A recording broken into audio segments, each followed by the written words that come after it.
जो काम 20 सालों से नहीं हुआ वो महज एक ट्रेड डील ने कर दिखाया। क्या भारत अब यूएसए का सबसे बड़ा बिजनेस पार्टनर है? नमस्कार दोस्तों, मेरा नाम है मनीष धीमान और आप देख रहे हैं भारत यूएसए ट्रेड डील 2026 की ये बेहतरीन वीडियो।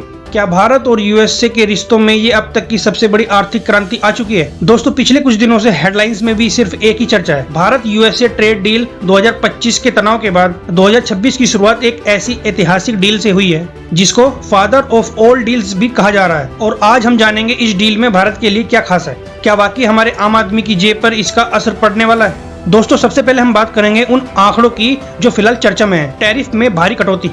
यूएसए ने भारतीय सामानों पर लगने वाले 50% के भारी भरकम टैक्स को घटाकर सीधा 18% कर दिया है।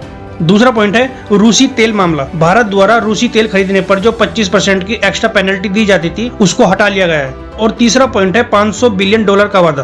ट्रम्प के हिसाब से भारत आने वाले समय में यूएसए से $500 अरब की एनर्जी, टेक्नोलॉजी और डिफेंस इक्विपमेंट खरीदेगा। दोस्तों, इसका सीधा फायदा हमारे टेक्सटाइल, जेम्स एंड ज्वेलरी और फार्मा सेक्टर को होगा, जिससे भारतीय एक्सपोर्टर्स के लिए यूएसए का बाजार फिर से खुल जाएगा। लेकिन दोस्तों, क्या इस डील से हमारे किसानों को कोई खतरा है?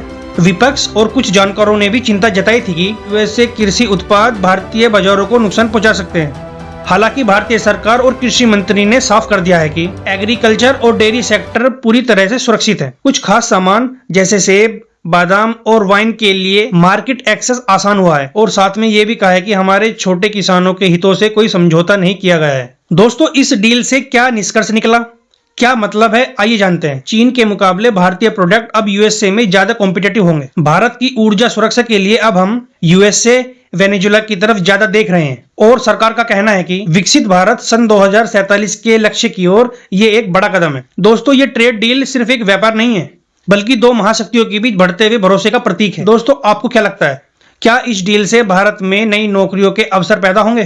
अपनी राय कमेंट में जरूर बताएं। दोस्तों, वीडियो पसंद आई है तो लाइक, शेयर, फॉलो जरूर करें और ऐसे ही पॉलिटिकल अपडेट्स के लिए हमें सब्सक्राइब करना ना भूलें। मिलते हैं दूसरी वीडियो में।